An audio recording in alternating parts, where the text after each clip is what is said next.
So let's move on. No? So show and explain AIS installation diagram interface with gyro radar, ICDIS and BHF regulatory requirements.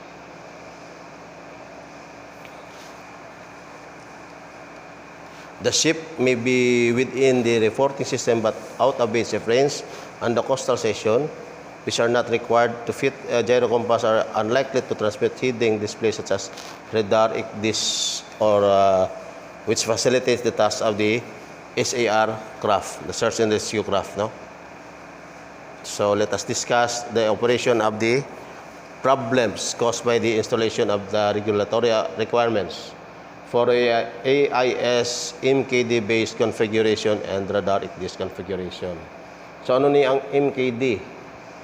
So the MKD is the minimum keyboard display. So kaya nga gamay malang ang AIS naton daw gadako daw amom lang ni siya kadako. So ano gid nga kadako gid nga kun amom lang ni siya kadako. So ano gid ang kadakuon sa keyboard nga ma-provide niya. So that is why nga ang AIS was designed with the minimum keyboard display. So it is clearly stated in the organization is installation guidelines that the functionality of the MKD should be available to the mariner at the position from which the ship is normally operated. So it is useful for trainees to be aware of this reference but do not need a detailed knowledge on its content. So regrettably, this guidelines has not always been followed by installers with the excuse that there is sufficient room to fit the equipment in such a position. So data input checking and the UN or the unlocked recommendation format. So the information to ensure that its own ship static information is correct and up to date. So gina-correct and up to date no naton ang information sa AIS. Likewise no the ATA ginaliwat na kisaan ni kapitan. So kung nakapadala ka na ATA pag halin mo sa berth at from the last line no pag start na sa voyage mo nagatag sa kapitan ATA amoy na pwede niya na islan. Pwede na i-up to date. It depends sa iya discretion o so kung galain may ETA during the voyage galain ang ETA. So the OOW should check the data whenever there is a reason for it. So i-check niya ang data, then kung may advice kapitan ng isla ng ETA or any other information sa AIS, you can change as per the authority o kung command of the master.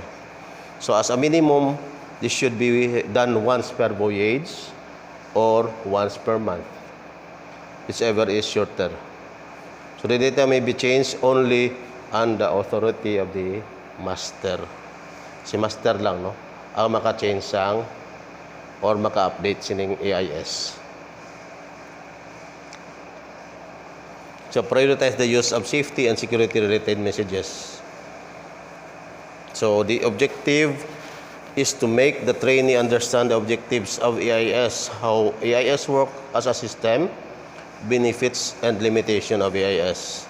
Need the decision-making process with the use of AIS, entering and checking AIS data, practical use of AIS, sending and responding to safety, security-related messages.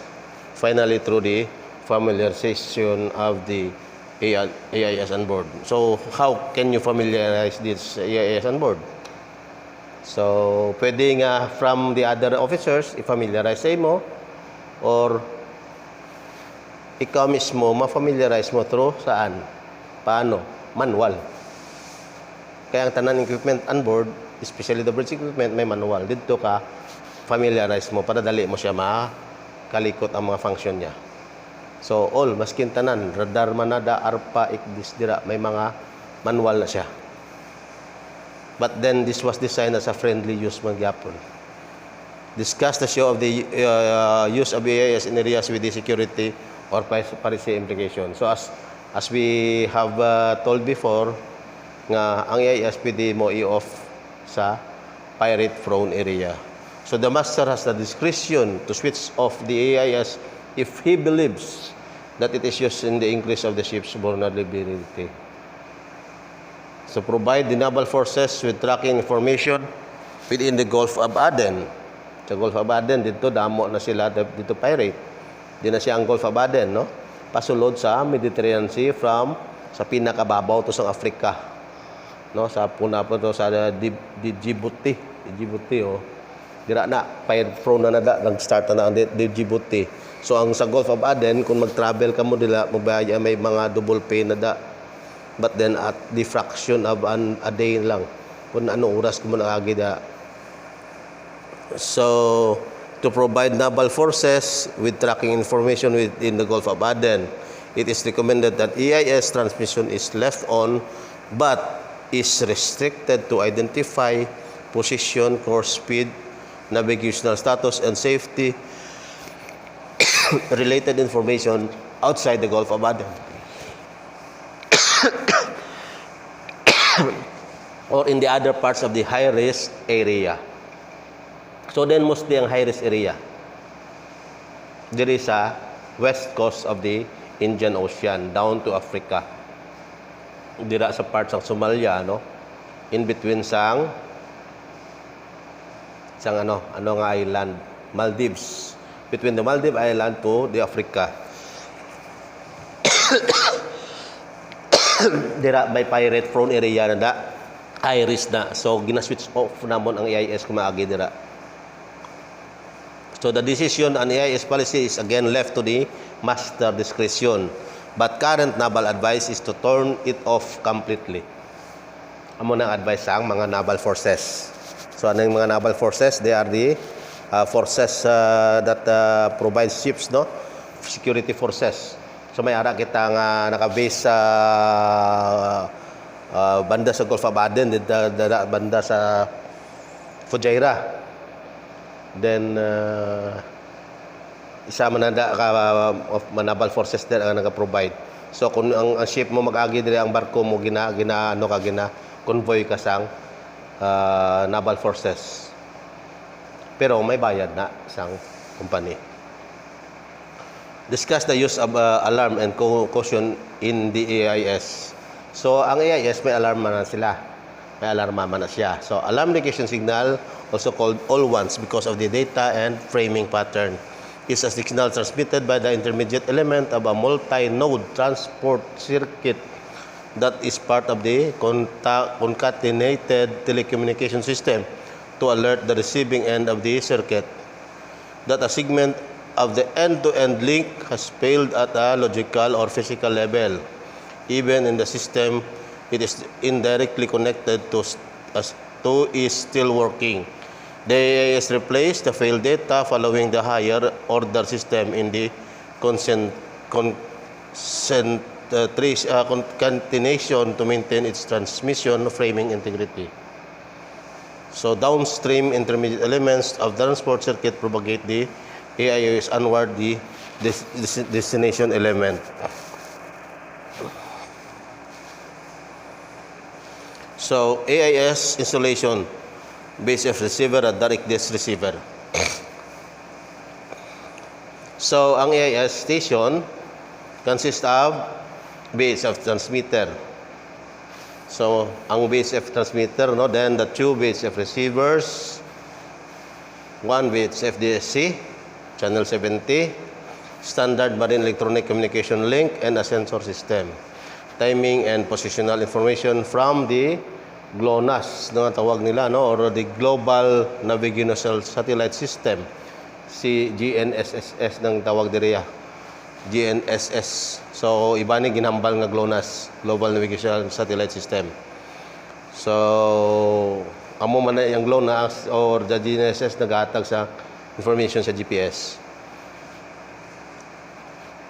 So ICDIS is required to connect to radar, video, and ARPA information. So kung ang ICDIS mo naka-interface sa radar and ARPA, so tapos ang radar ARPA mo naka-connect sa AIS, nakakuan sila. Nakadali mo masya identify ang mga barko dito mismo sa ICDIS. For existing ships are as practicable, other navigation radio equipment may be connected to ICDIS if the digital interface is not available. So okay. So sama na no nga paano bang aton nga VHF transmitter siya ang nagahatag ban sang signal. So discuss the use of AIS to increase situational awareness in both MKD only and redirect this installation. So implication to the call regs. So class okay are collision avoidance must be carried out in strict compliance with the call reg. There is no provision in the call reg for the use of AIS information. Wala sang information sa call reg nga magamit AIS. That's why ang AIS is not a equipment for collision avoidance. Purely information lang iya ginaatag, ID lang gid. Identification sa isa ka barko. So, never use, no? Ginawarningan ta ka mo, never use the AIS as your means for collision avoidance. Discuss siya ka dyan. Information lang gidya ginahatag sang AIS. Therefore, in decision should be taken based primarily on systematic visual and radar observation. So, kung sa collision avoidance, visual information mo, then radar observation. So, kay maka-analyze kaya sa pag-observe mo sa radar, there are maka-create ka sang imo decision based sa information sa radar. So, the availability and display of AIS data similar to the produced by systematic radar target tracking. So, automatic radar plotting or tracking, ARPA, or the automatic radar plotting aid. So, should not be given priority over the latter. AIS target data will only be based on the target vessel's course and speed over the ground. So, kaya ang AIS, ang iya ginahatag na speed is the speed over ground. So, hindi siya reliable. Unlike with the radar ARPA, pwede mo siya ma-set up sa speed through the water. So, kung speed through the water, ano na baga do package na kay dira na mga disturbance. Disturbance ang hangin, disturbance ang current, disturbance tanan. Hara na. So, ang hatag niya nga speed is the reliable speed, the true speed, no? True speed of the observation, no? So, true course and speed through the water. Amo na ya ang insakto nga speed, hindi ang over the ground.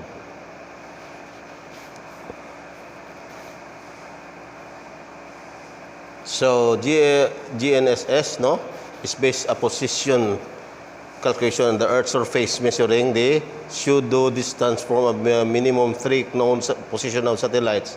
So, ang imo nga position ginatag sang AIS, it is because ang nakaka-couple man sa GPS, naka-interface sa GPS, so may pseudo distances nga 3 known position of satellites. So, 1 or 2 pwede na gani, but then mas reliable kung damo ang satellite ang naghahatag information.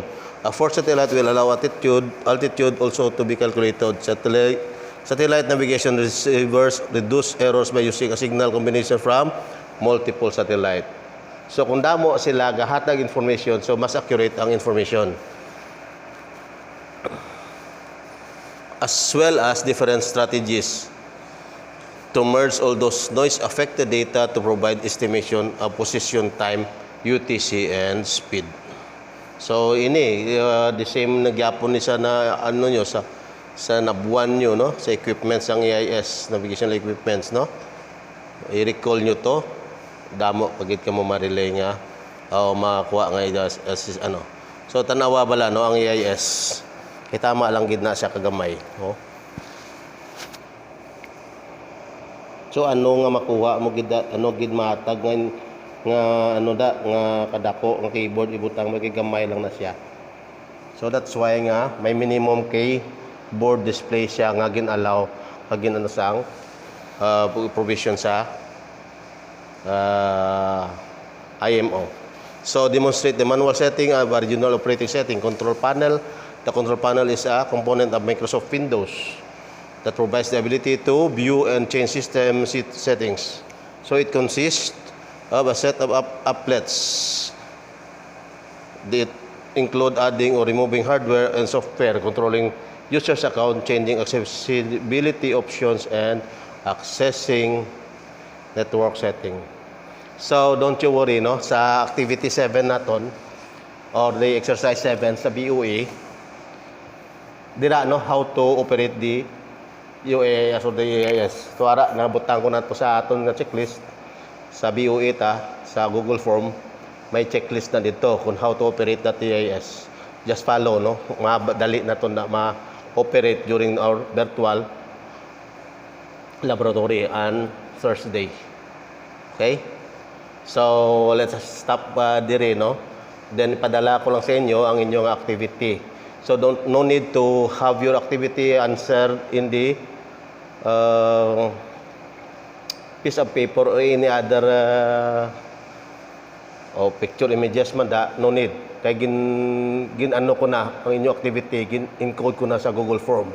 So, makuha lang to kamo. Ma-click sang button. Then, ma-answer sang duha ka question sa essay. Kaya may discussion na dito, maduwa kag may differentiation. So it is kind of essay nga sabtan nyo lang, then i-manual correct naman. No? Duha ka essay kag isa ka identification. So check nyo lang to, butangan nyo to sang answer. No? Pwede ka mo to kadiretso answer sa mismo sa Google Form.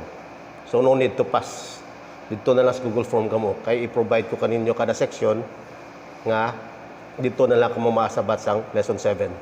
Kaya amo man gyapon na at least ma-advantage sa amon, advantage man sa inyo. Hindi na kamo mag-send sang messages nga ukayon namon nga sagi ukay.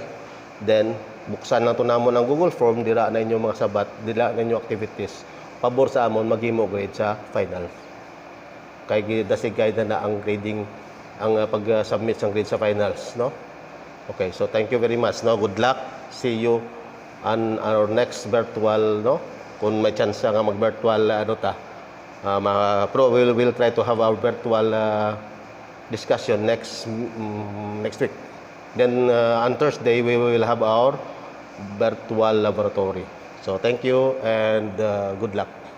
So stay safe and God bless. Thank you.